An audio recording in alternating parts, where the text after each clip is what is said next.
یا پیش یو، دواد زیر لام دویل، یدویل، لام پیش لو، یدویلو، با زیر بی، ہا کھڑی زیر ہی، بی ہی، یدویلو بی ہی، کاف زر کا، سا زیر یا سی، یا مدہ کا سی، را دو زبر واو، رون.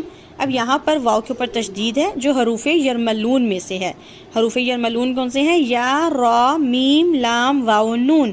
ان میں سے جو 4 حرف ہیں، کون سے؟ یا، میم، واو اور نون، ان کے اوپر جب تشدید آتی ہے تو ان کے اوپر غنہ کیا جاتا ہے. اور غنہ کیسے کیا جاتا ہے؟ نون ساکن یا تنوین کے ساتھ.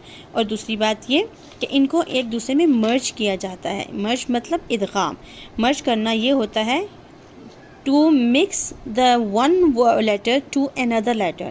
اس کو کہتے ہیں مرج کرنا، ایک دوسرے کے اندر ملا دینا، ایک حرف کو دوسرے اندر کے حرف کے ملانا ادغام کہلاتا ہے.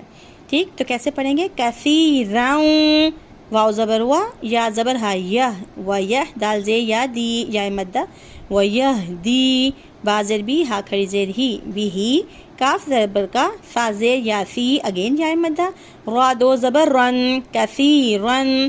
بٹ جب وقف کریں گے تو را دو زبر ایک الف میں تبدیل ہو جائے گا. کثیرا، یضل به کثیرا و یہدی به کثیرا.